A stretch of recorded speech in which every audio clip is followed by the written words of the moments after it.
Student, आज हम पढ़ेंगे कक्षा 9वीं का विज्ञान। इसमें देखते हैं अध्याय 14 है ध्वनि।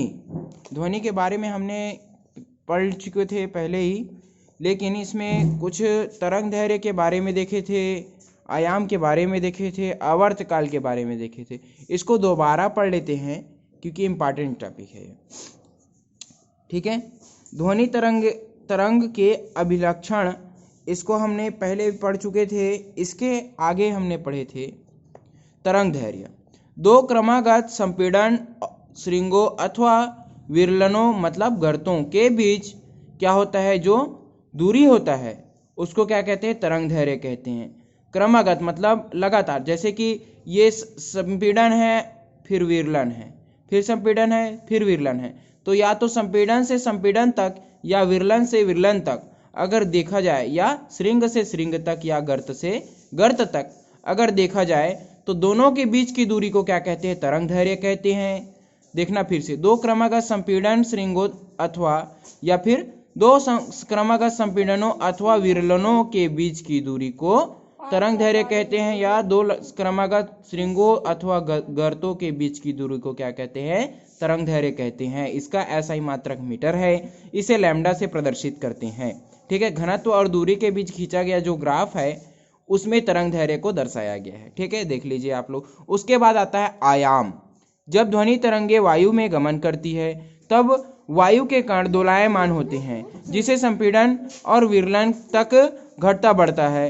ध्वनि तरंग के कारण माध्यम के घनत्व में मूल स्थिति में उतार चढ़ाव का मान तरंग का आयाम कहलाता है। जितनी ऊंची या तीव्र ध्वनि होगी उतना अधिक माध्यम के घनत्व में उतार चढ़ाव होता है, अर्थात उतना अधिक तरंग का आयाम होता है। इसे अक्षर ए से निरूपित करते हैं। जितना अधिक ध्वनि होगा उतना ज़्यादा उसका आयाम होगा।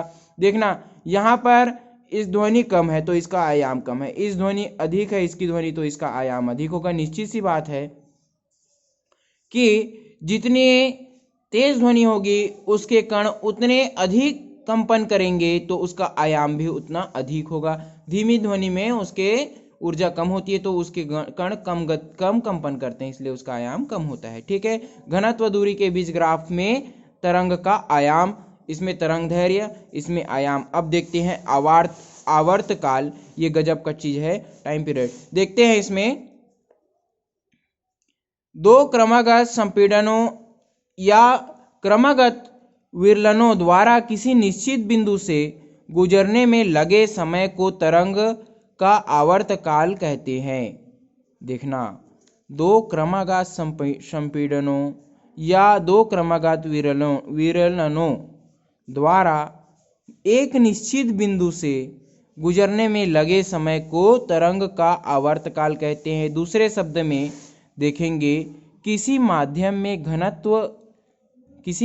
घनत्व के एक संपूर्ण दोलन में लिया गया समय ध्वनि तरंग का आवर्तकाल कहलाता है। एक पूरे दोलन में, संपूर्ण दोलन में लिया गया कुल समय क्या कहलाता है, आवर्तकाल कहलाता है। ध्वनि तरंग का आवर्तकाल कहलाता है। इसे अक्षर टी से निरूपित करते हैं। इसका ऐसा ही मात्रक सेकंड है। ठीक है, अब इसके बारे में देखते हैं, आवर्तकाल के बारे में। इसका ग्राफ से समझते हैं क्या होता है।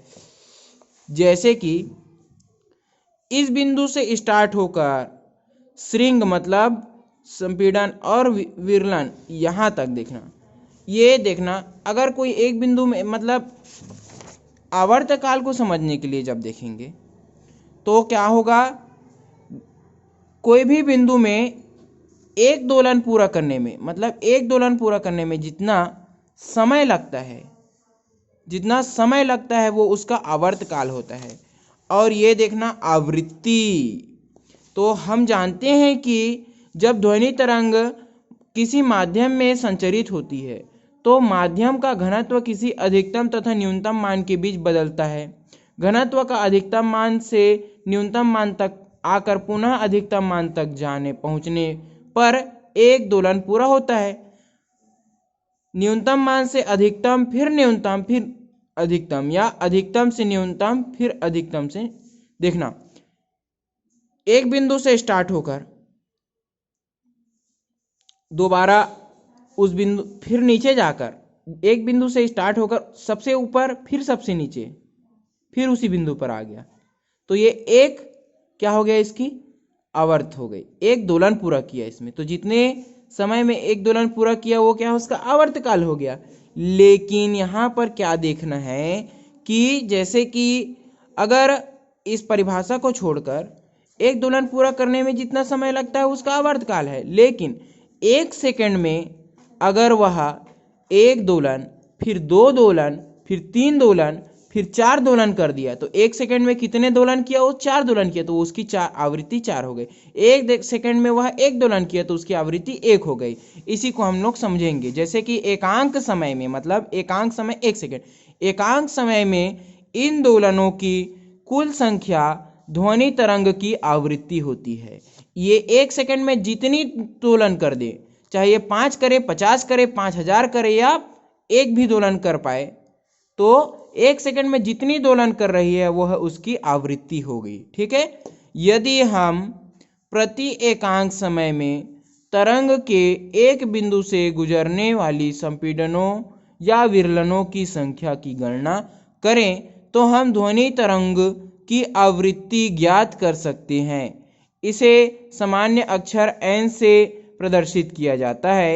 इसका SI पद्धति में मात्रक प्रति सेकंड हर्ट्ज है। ठीक है। ध्वनि की तीक्ष्णता उसकी क्या है, आवृत्ति पर निर्भर करती है। मतलब वह कितना अधिक तीक्ष्ण है, मतलब अगर जितना अधिक तेज ध्वनि है तो अधिक आवृत्ति, कम तेज ध्वनि है तो कम आवृत्ति। ये क्या है, कैसा है, इसकी आवृत्ति कितनी अधिक होती है, कितनी कम होती है, इस पर निर्भर करता है कि क्या चीज, उसका ध्वनि की तीक्ष्णता। ठीक है। अब देखते हैं, आवृत्ति तथा आवर्त काल के बीच निम्न संबंध होते हैं। आवृत्ति और आवर्त काल, तो आवर्त काल T है, आवृत्ति N है। अब आवर्त काल जो है बराबर होता है 1/आवृत्ति के, या आवृत्ति बराबर होता है 1/आवर्त काल। ठीक है। अब इसमें उदाहरण दिया है, इसको समझेंगे। ये देखना, 5000 हर्ट्ज वाले तरंग का आवर्त काल ज्ञात कीजिए। 5000 हर्ट्ज जो है इसकी आवृत्ति है, इसका आवर्त काल ज्ञात करना है। n का मान दिया है, तो T बराबर 1/n, 1/500 कितना आएगा, 1/500 को, मतलब इसको जब हल करोगे तो 0.002 सेकंड आएगा इसका आवर्त काल। तो इतने समय में एक दोलन पूरा कर लेती है। कितने समय में, इतने समय में। ठीक है। अब देखते हैं ध्वनि तरंगों की चाल। एक संपीड़न या एक विरलन द्वारा एकांक समय में तय की गई दूरी तरंगों की चाल कहते हैं। इसको क्या कहते हैं, तरंगों की चाल कहते हैं। हम जानते हैं कि चाल बराबर दूरी बटा समय। एक दोलन पूर्ण करने में तरंग द्वारा चली गई दूरी का मान तरंग दैर्घ्य लैम्डा के बराबर समय आवर्तकाल T के बराबर होता है। ठीक है। इस प्रश्न को देखेंगे। अतः V बराबर λ/T, आवृत्ति क्या हो गई 1/T, तो अतः चाल क्या हो जाएगा n लैम्डा, तथा चाल क्या हो जाएगा, आवृत्ति गुणा तरंग दैर्घ्य। ध्यान रहे कि ध्वनि तरंगों के लिए चाल केवल माध्यम की प्रकृति पर निर्भर करती है, ना कि उसकी तरंग दैर्घ्य या आवृत्ति पर। माध्यम की प्रकृति, ध्वनि तरंग के लिए चाल क्या है, माध्यम की प्रकृति पर निर्भर करती है, ना कि उसके तरंग दैर्घ्य और आवृत्ति पर। क्यों?